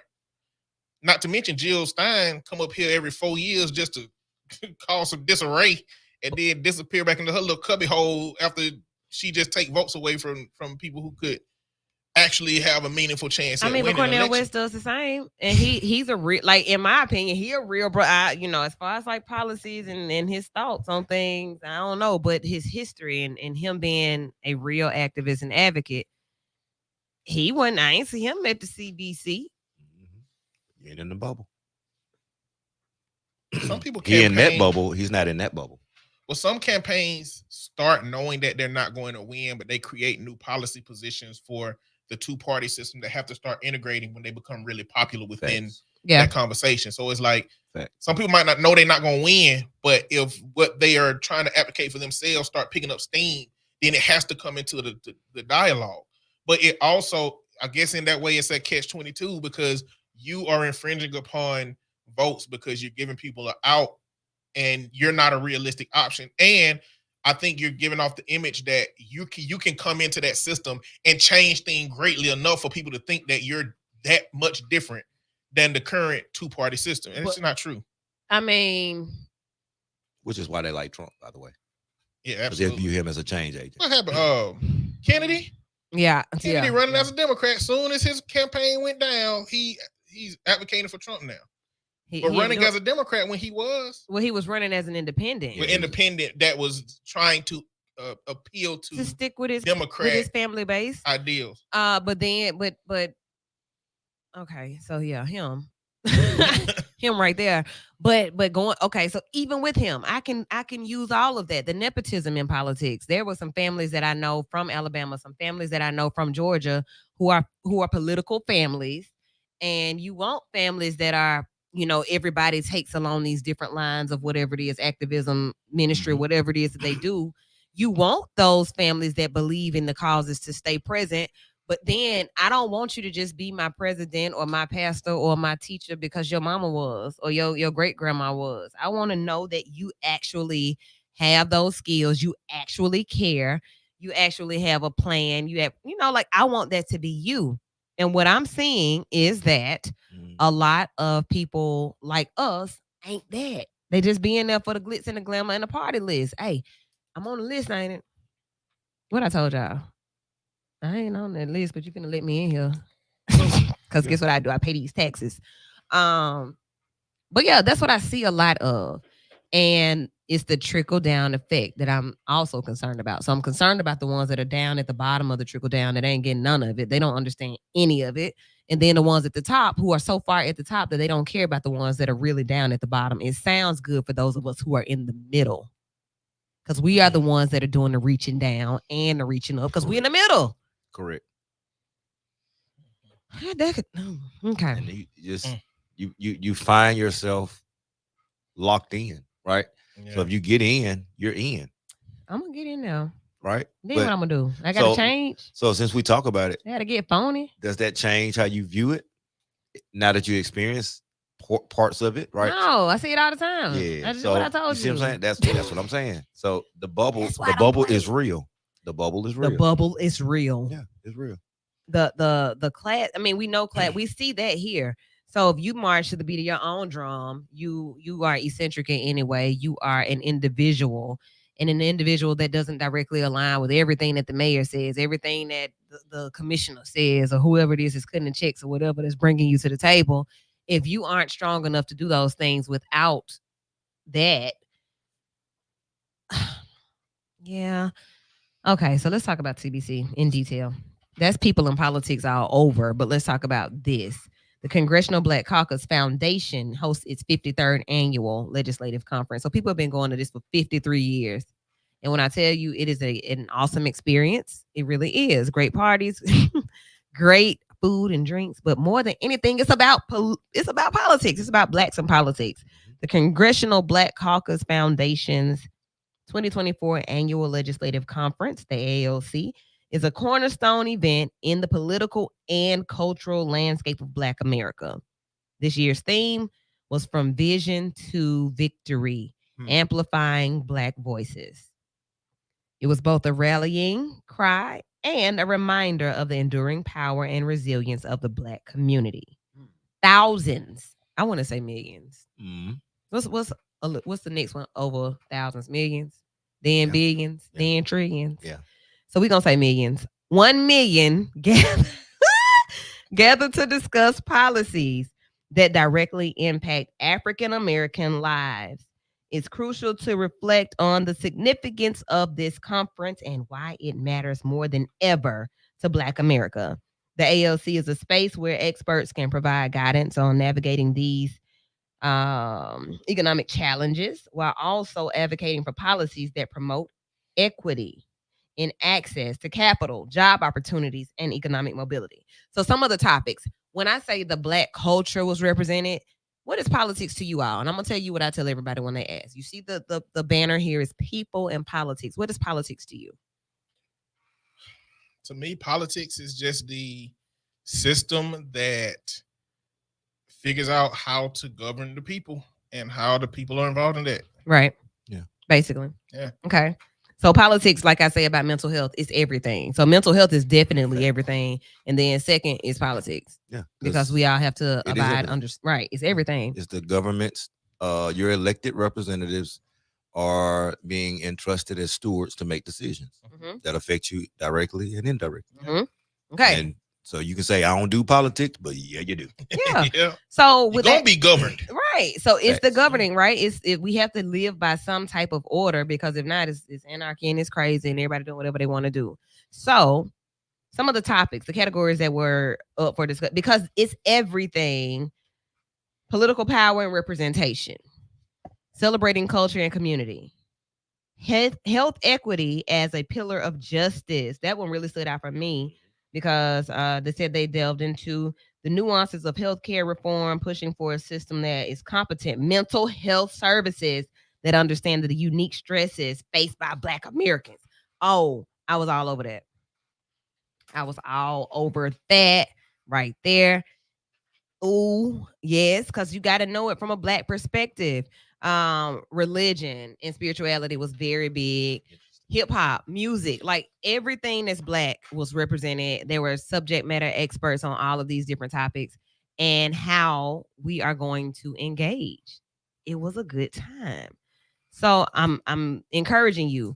Like if you want to look for something to do that's fun and educational and igniting next year, check out the CBC, the Congressional Black Caucus in DC, and you get to move around and meet politicians and see people that are just people like you that are doing this thing on a major scale. So I saw Roland Martin, I saw a lot of people, but I was able to actually talk to him for a second, took a picture with him. I saw what's my attorney, Ben Crump, hollered at him for a hot second.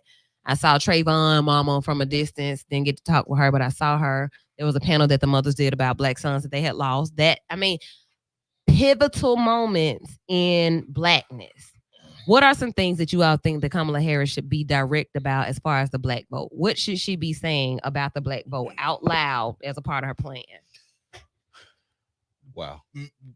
Listen, this is big because this is a part of Project 2025. And I mentioned it a little bit earlier, but the federal appeals courts, Donald Trump assigned 226 judges in 4 years, and Barack Obama had 320 in 8 years. And so he's put so many judges in these places based on Project 2025, along with the Supreme Court. These were tactics to begin the process of all this legislation that we got about abortion, all this legislation that we got about trans rights, to speed through all of these things. So what do y'all think? And I mentioned Elijah McCain's police, the police that killed him got off. Mm-hmm. Breonna Taylor, they took the responsibility off of the police that killed her and put it on her boyfriend again. This is coming from the judges that were chosen by a president that said, when you put criminals in the car, hit their head on the top of the car and then throw them in there. So I think her message should be undoing some of the damage that Trump has done to the court system to create an imbalance in it. Because from my perspective, if an impartial court can somehow be aggressively pursued and shifts, its function is no longer what it's been told to us that it is. Because if somebody believes that you can put people in it that will shift the country in the way you want it to be, it's no longer impartial.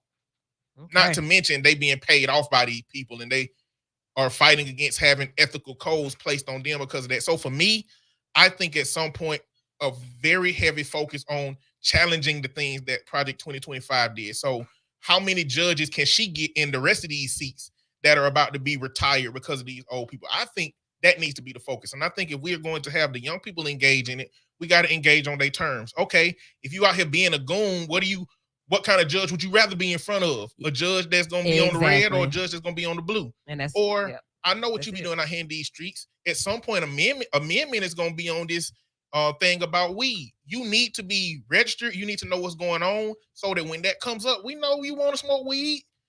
An amendment is going to show up at some point that's going to bring Black people to the front, and I guarantee you it's going to be a lateral amendment, something about some 10 commandments or something to make the whole white community come out in droves because they don't use Jesus to do that. Heavily worded, but that need to be a challenge to me. Like, what are we going to do about the justice system that has been impacted by Trump via Project 2025? Because that's really where you see the results of all like as we've been saying tonight, all of the rhetoric, all of the conversation, all of the shaping happens in the courtroom. Okay, that's a good way. And you got to think about it like this: once they speak, it's final until a new law comes out. And so the argument could be that it is one of the most powerfulest branches. Real talk. So with that, even on a local level, right? The people who sit on the benches and interpret the law and write briefs and all the way down, it becomes the law of the land. And the only way you undo it is Congress has to go back to the table and either make a new law, an amendment, or whatever the case may be. So the power of the judges has always been a focal point because these are the people that's going to hear your case. Right. That affects us directly, right? Yep. And so that to me is issue number 2.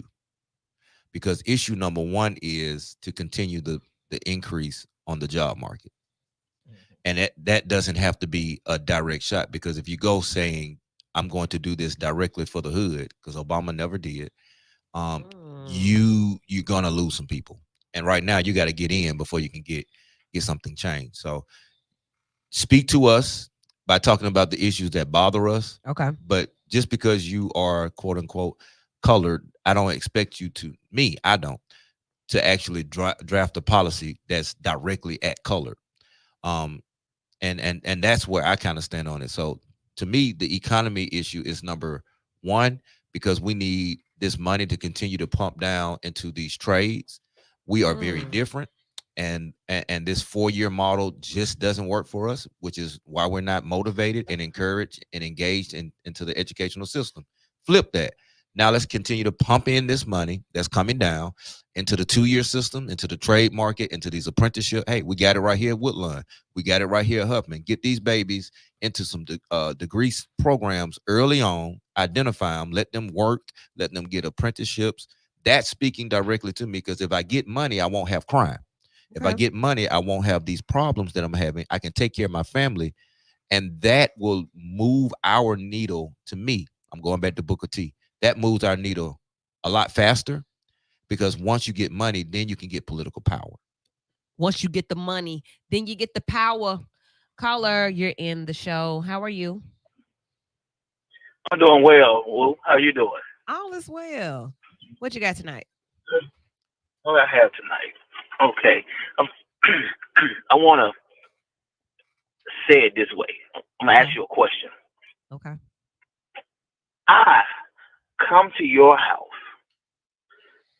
beat your husband. I'm hearing feedback. Okay. We hear you. Take you. Rape you. Okay. And sell your children off. When you get an opportunity to do something to me, or once you get in a position where that can be done to you anymore, what are you going to ask for in return for the crimes that's done to you? Now, I want to answer your question, but I want to answer with the response first. So go ahead and finish your question or make your statement too. This country has done crimes to every nationality, ethnicity around the world, and even they haven't some things they haven't done.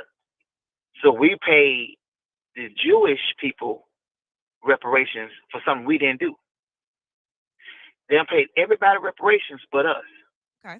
So if you want our vote, the first thing is you can't get something for us till you give us what you owe us. We want what you owe us.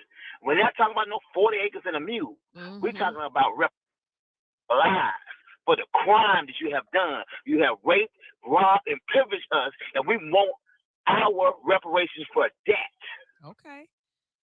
Okay. So let me ask you first. What does that look like? You said not the 40 acres and the mule. What does it look like? What are those reparations? So what do that look like? We ain't talking about no jobs. All right, throw that out the window. Okay. We want the tangibles. One, money. Not even money. We're gonna say gold. Gold Ooh. don't lose value. Okay. Gold bars. Okay. We want gold. Now, what people do with that gold is on them, but we want gold. We want things that appreciate, not depreciate, because we ain't worried about no judges. Let me say this. First of all, let me say this real quick. Black folks and ninjas, we got to separate ourselves from the ninjas. Okay. Because ninjas is gonna bring you down. We can't worry about ninjas. Ninjas gonna do what ninjas do. So ninjas gonna go to jail. Ninjas gonna go to prison. I'm sorry. Now some black folks are going to slide back. I've been one of them. We're gonna do some things, but we have to worry about the best of us. Stop putting so much effort in the worst of us. Okay. All right. I like some of that. I'm gonna jump in first and then had take that, then Eddie get ready. Restorative justice is what he kind of spoke to. Well, not necessarily. kind of sort of. So he came with the what if. The scenario was, yeah, it was extreme. So being a victim of those things, what would I like as the consequence? Okay. Quite naturally, most of us would go to violence. Like you came in here and what he said, ate my husband. Now I'm nervous then because we got zombies. This is crazy. It's going way crazy. But in essence, restorative justice is what the United States is trying to practice. Like we need to restore the issues, the commonwealth and the equality. That's what we're doing as a nation. That's the goal of the nation. But I think individually, some people would say, yeah, an eye for an eye. But what would that look like? So I think restorative justice is the better way to tackle the issues that we face. They can't pay us back. I can't put on. I don't know what that would look like. What would make me? I don't know. 10 billion, 20 million, 30 trillion. I don't know. I don't know. You know, there's a point at somebody owing you money for a period of time at which you are processing yourself whether you're gonna actually get your money back. And for a Right. period of time for that, you really playing ball, hoping that you can get something from it. So I don't disagree that we are owed something and that we should expect something. But my problem is that I don't think we should expect something to the degree that we're holding a brown president to a standard of trying to Mm. deliver us something that we ain't gonna give you our vote if you don't do this, without looking at what the adversarial party is going to do if they have power. Because not only are we not going to get paid back from them, but they're going to be accumulating more debt in the same period of time. The other part that I would say is I kind of maybe agree with is I think when it comes to those of us who actually participate in voting and those that we can educate about voting, I think we should do that to a degree. Because yeah, there's a whole group of people that like we're gonna be wasting energy on if we having a whole kumbaya let's vote meeting with them and they ain't really Yeah. trying to hear it. Right. But I think that our vote and our energy as it pertains to the changes that America need to be made needs to be for those people. And that for me is from a vantage point of working as a mental health therapist who's been working in Birmingham in the gutter, going to the homes of neighborhoods that JBS told me we don't go here after dark, but I was going there after dark because these are my folks. Yeah. I'm okay with it because they need a voice for them. So we might not be able to bring all of them into conversation about voting, but with our vote, we need to be considering that they have an experience that the things that we champion for need to be considered. So still like going back to advocacy, and it needs to be people that are relevant and relatable. You need to be somebody, or it needs to be representation. That how we fix the issue though, based on what he said, based on his call. Like, is that where we feel like we've gotten some gain because now we are able to advocate. We're able to sit at the table now. Like, is that enough? I don't know that we sitting at the table. Yeah. I don't know that we sitting at the table. Even your experience with the CBC and being up there is like your initial feeling of better than. I took my own table. Code switching. Like, why y'all code switches? Let me just. Ain't we in here with like? Didn't I just see you in Fairfield? Okay. But that's how indoctrinated that situation is. Even black people in a room full of black people who are champion for a white system still got the code switch in a room with people that they theoretically shouldn't have to code switch for. With each other, right? Yeah. Oh man. Okay. I think I can agree with a few points to a degree. I'll start with the black folks and ninjas. That kind of stood out to me because when you think about it, that is where we are in the community, right? Yeah, every day. Okay, so that doesn't move. I agree with it. But when you say don't worry about education or economics, and then you bring up gold, right? Will give us gold. But if I know that the same ninjas who don't have the education or the skill set to keep the gold, they're gonna lose the gold right back again. So I think giving something that is substantial and has substance, like the jobs and the education, but we don't, and the training. Okay, I feel because that's the tangible way to hold somebody accountable, right? So we're talking about voting power. So how can we? Here's our issues, and then we hold you accountable for that, and not let you continue to use us with politics and picnics. I think you can do it that way. And just going back, so there is 13% black population, right? Half of that gonna go half because we talking about kids and felons can't vote. Mm-hmm. So we're at least at about 5%, 5 to 7. What you say? Of that 5 to 7%, it's 85% of black population votes Democrat. Mm-hmm. Each time. Mm-hmm. So that means that the people are voting for the other side is less than 1% of the population. You can't focus there. You have to focus on the people that you said earlier that you were talking about that's up there that's trying to get at the table. Mm-hmm. We're not looking at the old, we going forward. You have to focus on that progressive group and what do they want, because they're going to be the next voting bloc in the next 2 cycles. And they are weird. And they are powerful. That's the guys that are in Memphis that are, they're rocking the afros, but they're young politicians, but they're standing on business. So yes, but right? The weirdness that I'm speaking about is the lack of crossover. That's the lack of connection with those who can actually instruct, and and I think, okay, so I heard PMJ say something today. I caught him just in between time, and he was talking about his love and respect for the old church. Okay. Right? Like he was like, I have a modern church, but I need the old church. I need he said something about we sing songs of celebration. They sung songs of inspiration and motivation, like whatever, however he worded it. But I relate to that. My birthday is coming up like in 20 some days, and I'll be in a whole nother decade of my life.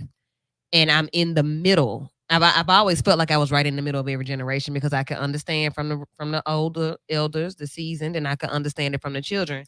But then there's this great divide, because those younger ones that you got, and I'm not saying that anything is wrong with any of this, but this is what we are living in and looking at. Black fingernail polish, or whatever color polish on the men with a book bag or a purse across a crossbody. My great grandma don't understand that. That doesn't make sense to them, and that's who's they still got the money to kind of fund things. They got old money. Okay. Let's see.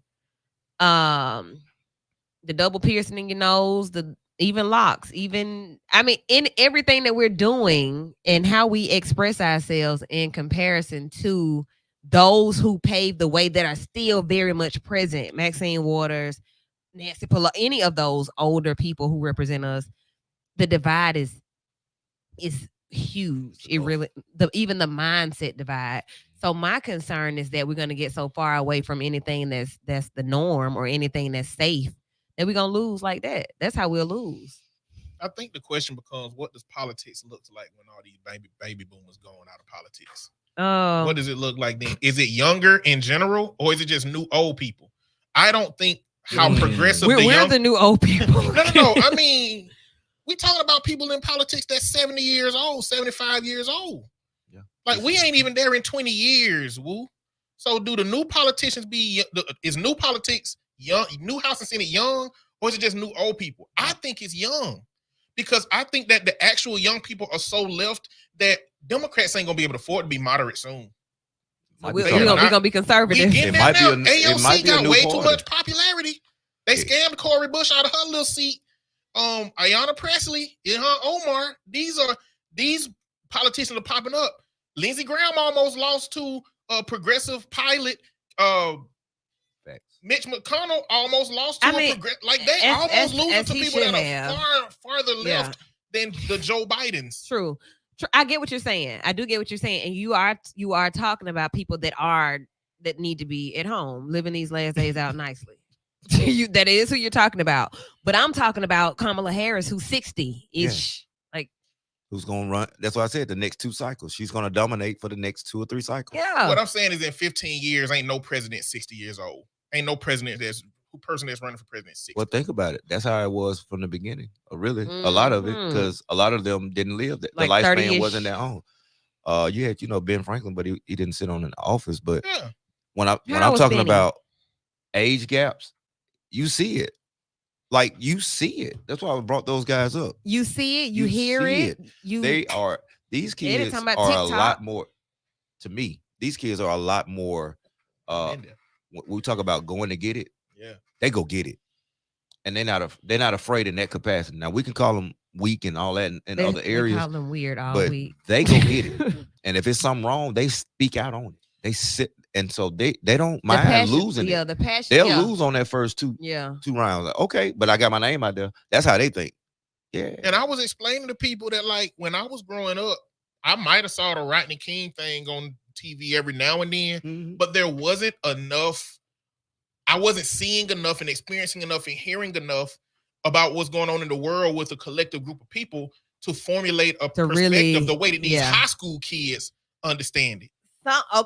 So what I'm hearing, and then we're going back to the initial piece of JHatt saying what the needs are, who would be impacted by these needs. Me saying that I'm around people every day who are not giving me that kind of hope. And then Eddie, you're saying that you're seeing a lot of different things on your social media platforms and in the spaces that you're in. There's a combination. That's what I'm hearing. It's a combination of everything that is the world that we live in. Overall, are we hopeful or not? Hopeful for a win? Yes, I'm hopeful. Yes, I am hopeful for today. I don't know. Are we hopeful, period? Like, are we nervous? Are we hopeful? Are we doomed? Like, just where are we? How are you feeling? And I want to hear this from everybody that's watching and listening. Overall, with everything that we are experiencing on a day-to-day basis, is there room to still be hopeful? Absolutely. We've made a lot of progress. And when you look at it, it may be incremental, but we're chipping away. 30 years ago, you couldn't have your hair like that and get a job, right? So when you talk about how to uproot a system, you don't start from the outside. You got to get in and make changes. And that's what the NAACP understood. Okay. That's how we got to where we are with the schools. That might be another issue, but you do it by chipping away at it. And you keep chipping away until the little groups, minorities, overtake the majority. That's how all revolutions start. Okay. I'll take that. I'm going to answer in the context of politics. I am excited for the prospects of what can happen compared to where I was when Joe Biden was running, because I think that this was going to be a repeat of what happened last time. I am excited now, but I need everybody to have this energy. Our fists in the air for Kamala right now, our foot on that neck when she wins that presidency, because we do not have the luxury of coasting on the fact that it's a woman, it's not Trump, because there is work to do. And right now, we really don't have the evidence to support how different she is from Biden, which is that opportunity that you say she was losing, that I agree that she is losing, because I really do need to know what she planned on doing with Israel and Palestine. I really do need to know what she planned on doing about this court system. I need to know those things. So as far as I'm concerned, yes, Kamala right now, once she is in that inauguration, foot on that neck.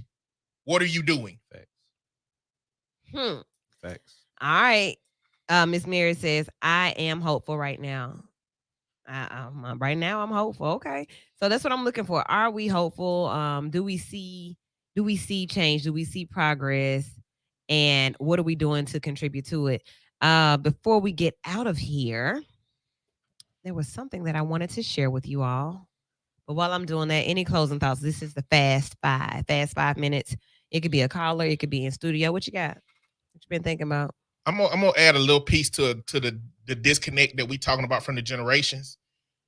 Peter Thiel groomed J.D. Vance to be a vice president as the worst possible out. Like, are they that disconnected from what the American people need to experience to groom a president and for a vice president and for him to be that bad? I'm just mind boggled at how he's responding to everything. He making up lies about hate people.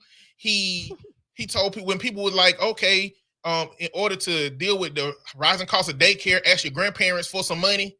Like, all of these different things. It's just mind boggling to me how disenfranchised the Republican Party is through lies and manipulation, and still in the running. That further solidifies the boba that you're talking about. Yeah. Is you can't get out of it. That's why I'm saying a third party coming there, you're not getting out of that. Somebody just posted, we can't be great based on hate. And that's basically what Eddie's saying. Like, the divide is basically a divide based in hate. And that alone is scary. Anything, JHatt? Yeah, I just sum it up like this. Once we come together and get a few issues, push those issues to hold them accountable, we'll start seeing the change. Okay. Until then, it might be the same old sign. Okay, so what are those issues? We need to identify what those issues are. Put on that neck. Okay, that's how you do it. We got a high heel, we got a stiletto that can go on the neck, so that's a good start. All right, I'm gonna leave it with y'all. I started writing some over here, so I have it ready by the middle of the week. And all I got so far is, if I ain't fake, I ain't a favorite. If I ain't elite, I don't eat. That's what I got so far. So stay tuned for that. You can follow my social media for all of those different updates. Tonight, sometimes I want to go somewhere after the show. Sometimes I like to be out. We are in the streets, not off the streets. But anytime you want to get in the streets, there's something called Second Service at V Lounge. A special guest, Dennis Lil Man Mitchell, is performing tonight. Yep. They got soul food tonight. Yes. Baked chicken, cabbage. I think I saw macaroni and cheese or something like that. So I'm gonna definitely go get a plate. Man looked out for me. Last time I got oxtails. What? I did. I had I just started eating oxtails this year. Really? Because I didn't know what the hell they were. I don't want to tell of anything. But then I tasted it. I was like, oh, this tastes like Yeah, they about $50. They about $50. They work though. Yeah. I was like, oh, this is good. So when I was at Rules, that's when I started eating them. So I've been trying to get them ever since. And folk be looking out. So I'm going to go by there, get something. If you want to have a good time, hear some good music, come through. It's hosted by Young Vocals. And what else going on? Yeah, that's going on tonight. First 25 ladies free. We just going to roll up in there, though. We're going to do like I did at the CBC. Am I on that list over there? VIP. Write me down there. They wrote me down. I went on in there. So we're going to do it like that. All right. Yeah, have a good week. I'll be back in the morning. Tomorrow afternoon, actually, at noon for Lady Woo's Midday Fun Shui, kicking off with the free lunch flashback. Thanks to all of our viewers and listeners, the Andrews, we love y'all, the Woodruffs too, the Chambers, and everybody that was listening that did not post. Next time, you better say something. Y'all have a great night and be vital.